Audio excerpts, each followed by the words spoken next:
Bonjour Eric, vous avez été choisi pour faire partie du prochain jury des Xerox Creative Awards, c'est la saison 2 cette année. Pouvez-vous vous présenter en quelques mots? Bonjour, donc je suis Eric Trousset, je suis directeur du développement du courrier publicitaire au sein de La Poste.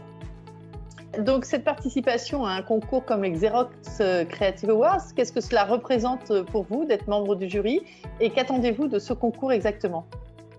Alors déjà, je suis flatté d'avoir été choisi par Xerox pour être membre du jury. Et ce type d'initiative est extrêmement importante pour montrer la vitalité et la capacité d'innovation qu'il y a autour du print.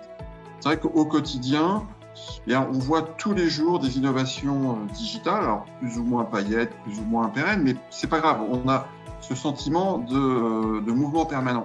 Or, on sait que sur le print, quand on travaille sur le print, on sait qu'il y a des innovations partout, que ce soit de la conception même du papier jusqu'à l'impression, voire même donner une seconde vie au papier au travers de solutions digitales comme la réalité augmentée.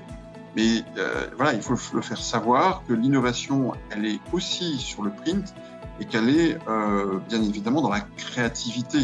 Et ce type d'initiative, et j'en remercie Xerox, me semble vraiment fondamental pour montrer la vitalité de cette filière.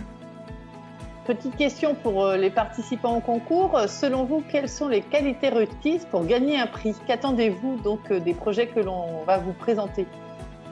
Je crois que la créativité, elle se loge partout.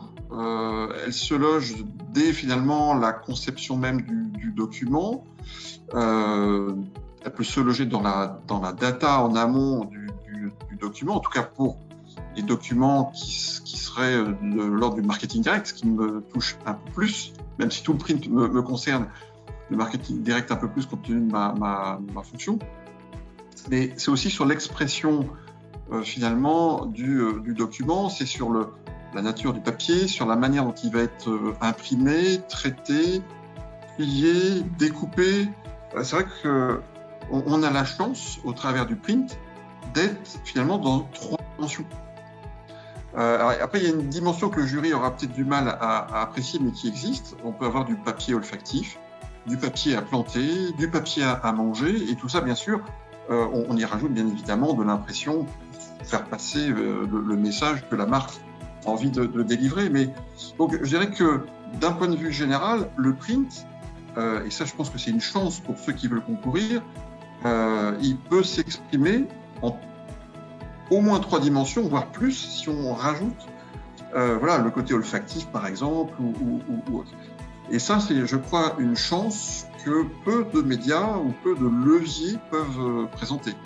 Donc, je pense que pour les créatifs, par exemple, c'est une source d'inspiration et on peut vraiment s'éclater avec le print. Très bien, le message est passé. Donc, utilisez toutes les dimensions du print et vous aurez peut-être la chance d'avoir un prix par Eric Trousset. Dernière question, l'avenir du print selon vous, alors vous le défendez beaucoup, mais son avenir c'est quoi? Où est-ce que se loge l'avenir du print selon vous, en dehors des 3 dimensions et de la valeur dont vous venez de parler?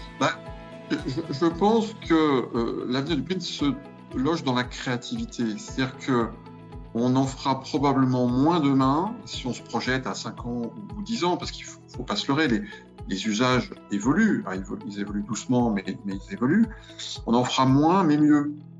Quand j'entends par mieux, justement, sur des documents plus créatifs justement sur la qualité du papier, sur le fait qu'il sera entièrement recyclé. Alors, on sait qu'il est recyclable, mais il fera probablement demain, il sera recyclé.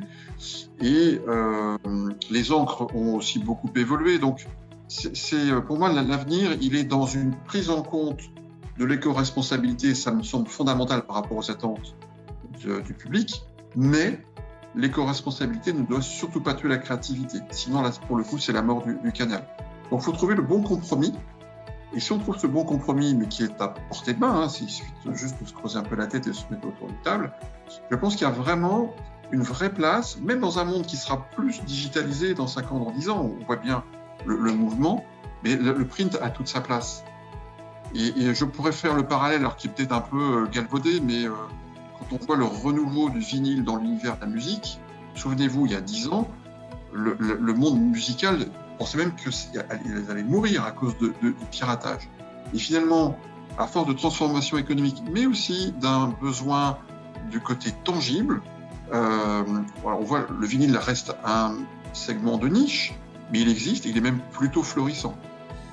Et on voit même revenir les cassettes. Bon, ça, c'est encore un sujet. Donc, le print, il a vraiment sa place. Les consommateurs ont besoin de se toucher, du côté finalement très pratique. Je laisse un document à portée de main, je l'ai avec moi.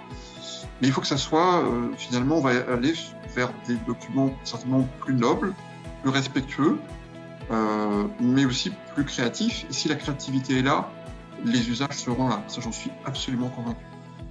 Donc le print et le papier restent des supports modernes. C'est ce qu'on va retenir Absolument. Voilà, pour les participants au concours. Donc merci beaucoup Eric et à très bientôt. Merci.